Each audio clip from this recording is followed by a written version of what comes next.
বাংলাদেশের একজন আছে, তার নাম বলছে কি আবু তোহা মোহাম্মদ আদনান। নাম শুনেছেন? আবু তোহা মোহাম্মদ আদনান ও এখন জিহাদের ব্যাপারে যুবকদেরকে এত রকম ভাবে সাজিয়েছে, বলছে এখনই খোরাসানে চলে যেতে হবে, এখনই গাড়ি করে প্লেনে করে ফিলিস্তিনে চলে যেতে হবে, গিয়ে ইসরায়েলের বিরুদ্ধে লড়াই করতে হবে। এইসব উক্তি তার, কি বললাম বুঝলেন? আবার ইদানিং সোশ্যাল মিডিয়াতে আপনারা দেখতে পেয়েছেন যে সালাফি মানহাজদের উপরে থুতু নিক্ষেপ করেছে। দেখেছেন এটা সোশ্যাল মিডিয়াতে? দেখেননি যে সালাফি আলেমরা, অর্থাৎ যারা সহিহ হাদিস এবং কোরআন যারা মেনে চলে, এরা বলছে ইহুদিদের পক্ষে নিয়েছে আর ইসরায়েলের মাজলুমদের বিপক্ষে।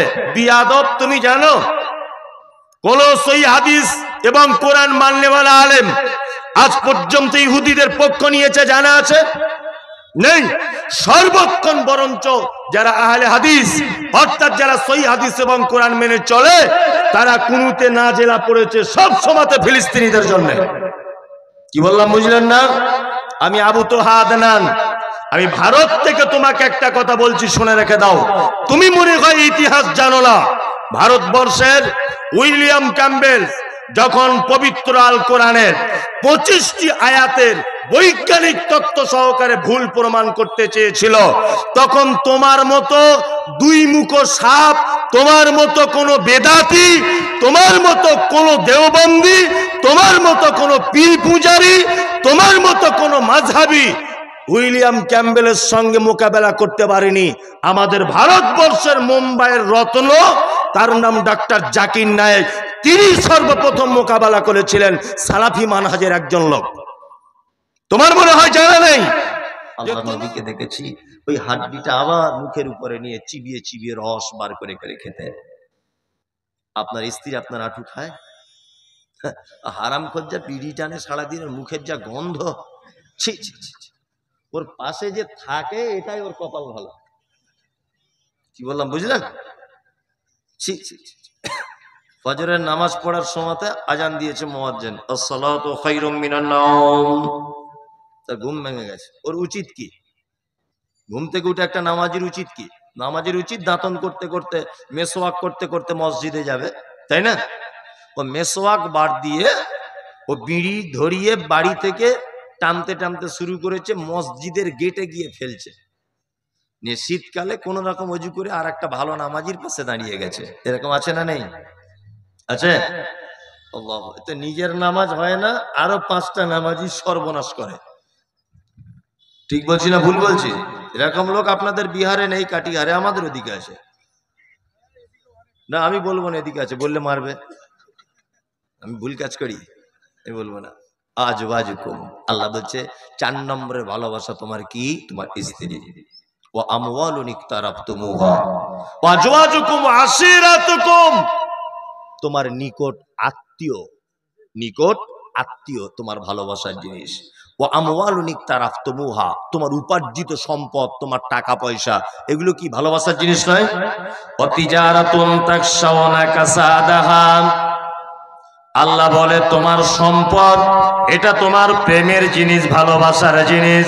ও মাসাকিনুন তারজাউনাহা, তোমার বাড়ি হচ্ছে তোমার ভালোবাসার জিনিস। আহাব্বা ইলাইকুম মিনাল্লাহি ওয়া রাসূলিহি ওয়া জিহাদিন ফি সাবিলিহি ফাতারাব্বাসু হাত্তা ইয়াতিয়াল্লাহু বিআমরিহি আল্লাহু লা ইয়াহদিল কওমাল ফাসিকিন। আল্লাহ বলছেন তোমার টাকা, তোমার বাড়ি, তোমার বিবি, তোমার আব্বা মা, তোমার সম্পদ, তোমার আত্মীয়, তোমার ভাই, সমস্ত কিছু থেকে আহাব্বা ইলাইকুম মিনাল্লাহি, আল্লাহকে ভালোবাসা লাগবে। ওয়া রাসূলিহি, তারপরে পরে আমার রাসূলকে ভালোবাসা লাগবে। ওয়া জিহাদিন ফি সাবিলিহি, আর আমার রাস্তায় জিহাদ করাটা সব থেকে বেশি ভালোবাসা লাগবে। 3টে জিনিসকে বেশি ভালোবাসা লাগবে। কটা জিনিস? কটা? 3টা। 1, আল্লাহকে বেশি ভালোবাসা লাগবে। 2, তারপরে ভালোবাসা লাগবে কাকে? রাসূলকে, 3 তারপরে ভালোবাসা লাগবে কাকে? আল্লাহ রাস্তায় জিহাদ করাটাকে। কি বললাম বুঝলেন? জিহাদ মানে কি? একদম ইয়েস, চেষ্টা কর। বাংলাদেশের একজন আছে, তার নাম বলছে কি আবু তোহা মোহাম্মদ আদনান। নাম শুনেছেন? আবু তোহা মোহাম্মদ আদনান ও এখন জিহাদের ব্যাপারে যুবকদেরকে এত রকম ভাবে সাজিয়েছে, বলছে এখনই খোরাসানে চলে যেতে হবে, এখনই গাড়ি করে প্লেনে করে ফিলিস্তিনে চলে যেতে হবে, গিয়ে ইসরায়েলের বিরুদ্ধে লড়াই করতে হবে। এইসব উক্তি তার। কি বললাম বুঝলেন? আবার ইদানিং সোশ্যাল মিডিয়াতে আপনারা দেখতে পেয়েছেন যে সালাফি মানহাজদের উপরে থুতু নিক্ষেপ করেছে। দেখেছেন এটা সোশ্যাল মিডিয়াতে? দেখেননি? যে সালাফি আলেমরা, অর্থাৎ যারা সহিহ হাদিস এবং কোরআন যারা মেনে চলে, এরা বলছে ইহুদিদের পক্ষে নিয়েছে আর ইসরায়েলের মাজলুমদের বিপক্ষে। বিয়াদব, তুমি জানো কোন সহিহ হাদিস এবং কোরআন মাননেওয়ালা আলেম আজ পর্যন্ত ইহুদিদের পক্ষ নিয়েছে জানা আছে? নেই। সর্বক্ষণ বরঞ্চ যারা আহলে হাদিস, অর্থাৎ যারা সহিহ হাদিস এবং কোরআন মেনে চলে, তারা কুনুতে নাজেলা পড়েছে সব সময়তে ফিলিস্তিনিদের জন্য। কি বললাম বুঝলেন না? আমি আবু তোহা আদনান, আমি ভারত থেকে তোমাকে একটা কথা বলছি, শুনে রেখে দাও। তুমি মনে হয় ইতিহাস জানো না।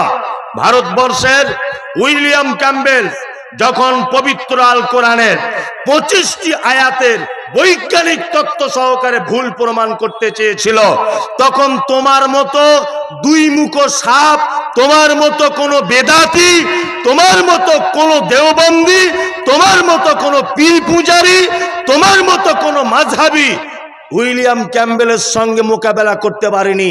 আমাদের ভারতবর্ষের মুম্বাইয়ের রত্ন, তার নাম ডাক্তার জাকির নায়েক, তিনি সর্বপ্রথম মোকাবেলা করেছিলেন সালাফি মানহাজের একজন লোক। তোমার মনে হয় জানা নেই যে তোমার দেশ বাংলাদেশ, বাংলাদেশের মাটিতে কিছুদিন আগে একটা নাস্তিকের জন্ম হয়েছিল, তার নাম আসাদ নূর। আসাদ নূর হযরত মুহাম্মদ সাল্লাল্লাহু আলাইহি ওয়াসাল্লাম সম্পর্কে মন্তব্য করেছিলেন, আম্মাজান আয়েশার ব্যাপারে মন্তব্য করেছিলেন। তোমার দেশের একটা নাস্তিক, অথচ তোমার দেশের একজন আলেম আসাদ নূরের পক্ষে বা বিপক্ষে দাঁড়াতে পারেনি। আসাদ নূরির যুক্তিকে খণ্ডন করতে পারেনি।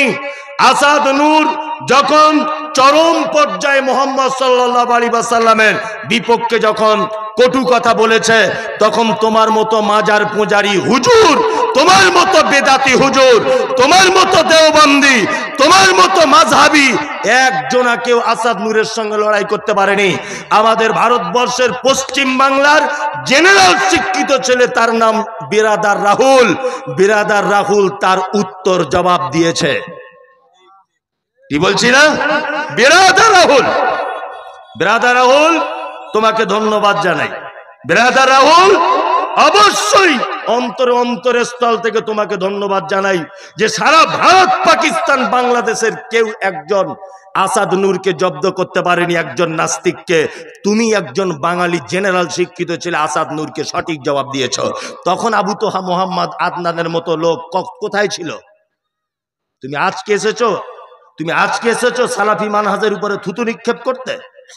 বিয়াদব, তুমি জানো সালাফি কারা?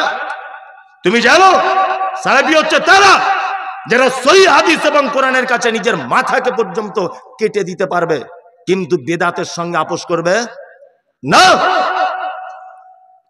খুব সাবধানে কথা বলবেন একদম। আমি আগে বলেছি যে পৃথিবীর একটা সব থেকে নিকৃষ্ট দেশ যদি আমার চোখে থাকে, তার নাম বাংলাদেশ। যত রকমের ভণ্ডামি বাংলাদেশে হাসিনা সরকার, আজকে মোবাইলে দেখছিলাম আমি, আজকে হাসিনা বলছে ওদের ইলেকশন চলে এসেছে, তা বলছে আমি নৌকা মার্কাতে দাঁড়িয়েছি। নৌকা মার্কা হচ্ছে বঙ্গবন্ধুর একটা বিশাল পরিচিতি, বঙ্গবন্ধুর এটা ওটা, আপনারা সকলে নৌকা মার্কায় ভোট দেবেন। এটা জাতা নৌকা নয়, এটা নূহ নবীর নৌকা। মনে মনে বলছি, তোর মতো বেঈমান আর সারা পৃথিবীতে কোনো মুখ্য প্রধানমন্ত্রী আছে যে আলেমদেরকে বিনা দোষে জেলখানাতে বন্দি করো? তোমার মতো হাদিস কোরআনের দুশ্মন আর পৃথিবীর বুকে কোনো প্রধানমন্ত্রী নেই। আজকে ইলেকশন এসেছে আর বাংলাদেশের গরিব মানুষদের ভোটগুলো লুট করার জন্য তুমি এখন ঘোমটা দিয়ে বলছো এটা নূহ নবীর নৌকা। তোমার নৌকাতে আমি পেচ্ছাপ করি, তোমার নৌকাতে। বিয়াদব কোথাকারে।